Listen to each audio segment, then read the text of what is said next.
Have you ever thought about what it takes to become an SSL in Rocket League? Or have you ever sat there like, what should I work on to get better? In this video I show you all the mechanics that are important for competitive play.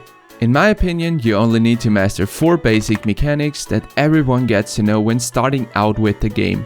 No matter what rank you're currently at, you can always improve the following 4 mechanics, even when you're a Supersonic Legend already. Watch this video until the end to see what happens when you combine all of these 4 mechanics on a masterly level. Welcome to this video, my dudes. It's Lukul's Rocket League Academy, the best gaming channel on the web. Are you ready to learn? Master flick and flip reset. Let's get you started right here at Lukul's Rocket League Academy. Let's start with the most common, but also most complex mechanic in Rocket League. The flip or jump. It is used for gaining height, hitting the ball, moving around the field in general, and so on. There are countless situations in Rocket League where a single jump or flip can be very helpful, but how good do you have to be able to control a flip to become a Supersonic Legend? Let me show you all the moves from easy to hard. First of all, fast aerials. They are very effective to gain a lot of height in a short period. Then there's the empty jump towards the ground. This one can be used for dribbles if you get bumped into the air or anywhere where you want to get back to the ground fast. Additionally, you can use your boost to get to the ground as fast as possible. Flipping back to the wall for a fast recovery is also very important for high-ranked players. For example, when you go for a shot and jump a single time off the wall, you can use your flip to get back to the wall and gain full control of your car again. The most difficult implementation of a flip is a flip cancel.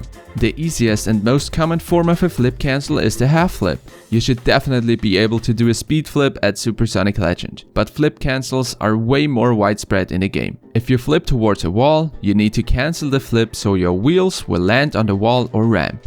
When you go for an aerial shot and you use your flip, you gotta spin your car in a way it faces the ball right after flipping. That's why SSLs are able to do fast double touches or go for crazy air dribbles. They are literally always on the ball simply because of their precise movement. It is all about the same concept though. If you want to learn how to flip cancel or do a speed flip, you can watch this video right here, and I also got another one in case you want to improve your flip cancels. Go into free play and try to recreate these clips and practice over and over again, because practice makes perfect. The next mechanic is the son of the flip, and he's called wavedash. Wavedashes have been used for years in the competitive scene of Rocket League. You can do wavedashes on every surface in Rocket League. The concept is simple, flipping into the surface with your wheels facing it. Personally, I love to just play around with wavedashes in the free play.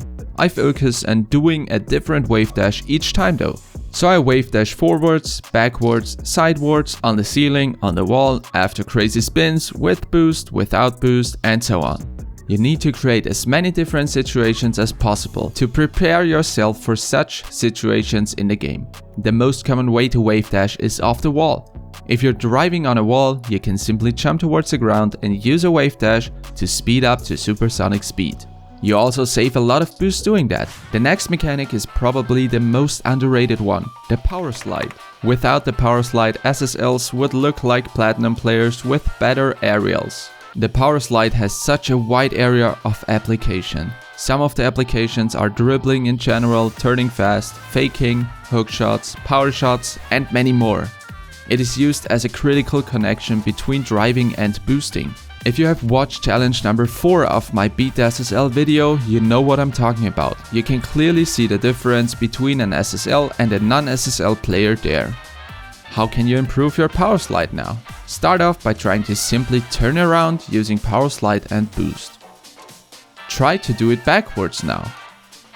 Then go ahead and spin as fast as humanly possible so it looks something like this. You can also race through the track of Beat the SSL to see what time you can get in comparison to an SSL. Another good practice is to dribble and use Powerslide from time to time to make hard cuts with the ball on top of you.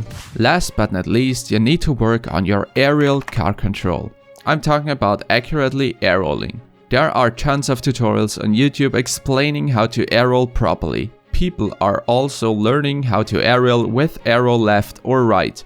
but I don't think it's necessary for someone at a lower rank. Even at high ranks, not a lot of players apply such aerials in their game, because it's too difficult to master and risky to go for when you're not completely confident with it. It's good to practice it from time to time, but not essential to reach SSL in my eyes. Let's get back to aerial car control again. As I'm only talking about what mechanics it takes to reach SSL in this video, I'm gonna show you the aerial car control tutorial I've watched back in the days when I practice aerials daily. I've learned like all my car control from this guy called Kevbird. Check out his aerial car control video linked in the description. Creating a complete aerial car control guide would surely go beyond the scope of this video. If you want me to create such a video or explain something in depth, let me know in the comments down below and I'll get back to you as fast as possible. These are the essential mechanics every player can improve to become a Supersonic Legend. Of course, that's not all it takes to become a Supersonic Legend in Rocket League. There's stuff like boost management, positioning and rotation that also comes into play. But we're not covering those topics in this video. There's one question left. What does it look like when you combine 4 basic mechanics on a godlike level of play? Well, that's what it looks like. This is Paul's example, and in my opinion he has perfected these 4 basic mechanics to a point where it's almost unpredictable to tell what he will go for a normal player. And that's it for today's video. I hope you enjoyed it as always, and now you should know what you can work on to improve your skill. Don't forget to like and subscribe for more awesome content. See you in the next one, peace out.